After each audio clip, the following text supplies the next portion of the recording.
हरे कृष्णा, राधे राधे। भगवान श्री कृष्ण आप सभी के ऊपर अपनी कृपा दृष्टि बनाए रखे और आज आप सभी का दिन शुभ हो। आज दिन है सोमवार और सूर्योदय होगा 7:09 पर और सूर्यास्त होगा 6:11 पर। आज अभिजीत मुहूर्त 12:18 दोपहर में शुरू होगा और 1:02 तक रहेगा। अमृत काल शाम को 9:02 से शुरू होगा और 10:32 तक रहेगा।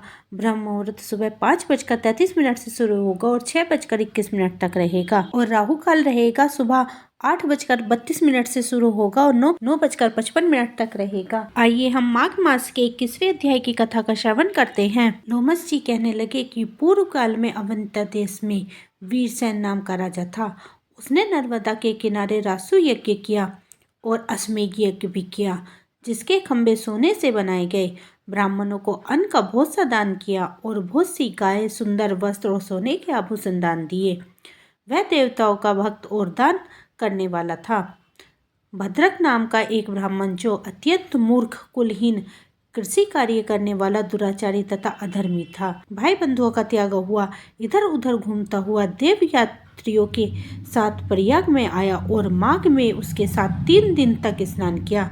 वह 3 दिन में ही निष्पाप हो गया। फिर वह अपने घर को चला गया। उस ब्राह्मण और राजा दोनों एक ही दिन मृत्यु को प्राप्त हुए।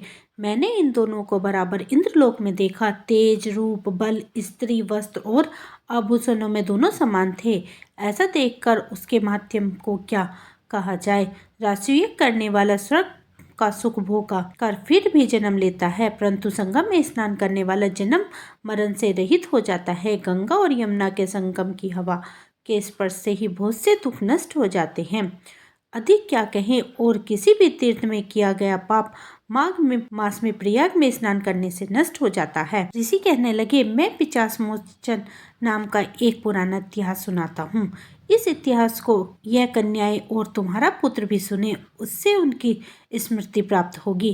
पुराने समय में देवहूति नाम का बड़ा गंभीर और वेदों का परगत एक वैश्य ब्राह्मण था। उसने प्राच की चास को निर्मुक्त किया था। वेदनिधि कहने लगे कि वह कहाँ का रहने वाला था, किसका पुत्र, किस पिशाच को उन्होंने निर्मुक्त किया।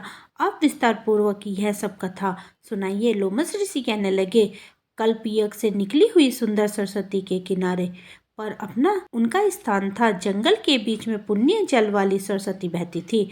वन में अनेक प्रकार के पशु भी विचरते थे। उस ब्राह्मण के शाप के भय से पवन भी बहुत सुंदर चलती थी और वन चैत्र रथ के समान था। उस जगह धर्मात्मा देवदूति रहता था। उसके पिता का नाम सुमित्र था और वह लक्ष्मी के वरदान से उत्पन्न हुआ था।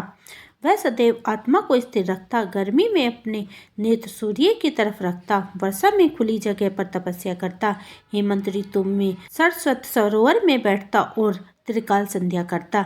जितेंद्रिय और सत्यवादी भी था। अपने आप गिरे हुए फलों और पत्तियों का भोजन करता था। उसका शरीर सूखकर सूखी हड्डियों के जैसा हो गया था। इस प्रकार उसको तपस्या करते हुए वहाँ पर 1000 वर्ष बीत गए। तप के प्रभाव से उसका शरीर अग्नि के समान प्रज्वलित था।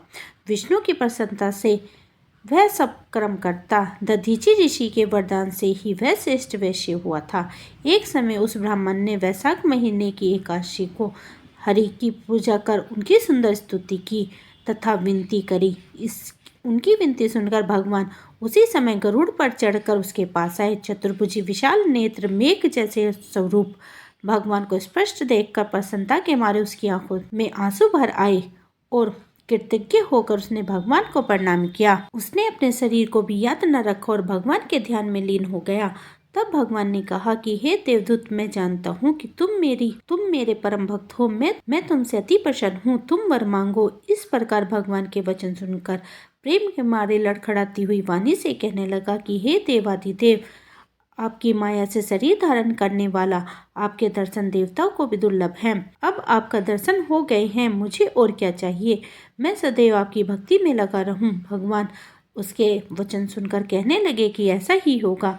तुम्हारे तप में कोई बाधा नहीं पड़ेगी। जो मनुष्य तुम्हारे कहे गए स्तोत्र को पढ़ेगा, उसकी मुझसे अचल भक्ति होगी, उसके धर्म कार्य संपन्न होंगे और उसे ज्ञान में परम निष्ठा होगी। बोलिए कृष्ण भगवान की जय। इसी के साथ हमारा 21वां अध्याय समाप्त हुआ। वीडियो को लाइक कीजिए। अगर अभी आपने मेरा चैनल सब्सक्राइब नहीं करा है तो सब्सक्राइब कर लीजिए, क्योंकि यहाँ पर मैं एकादशी का महात्म्य भी लेकर आऊंगी। तब तक के लिए हरे कृष्णा, राधे राधे।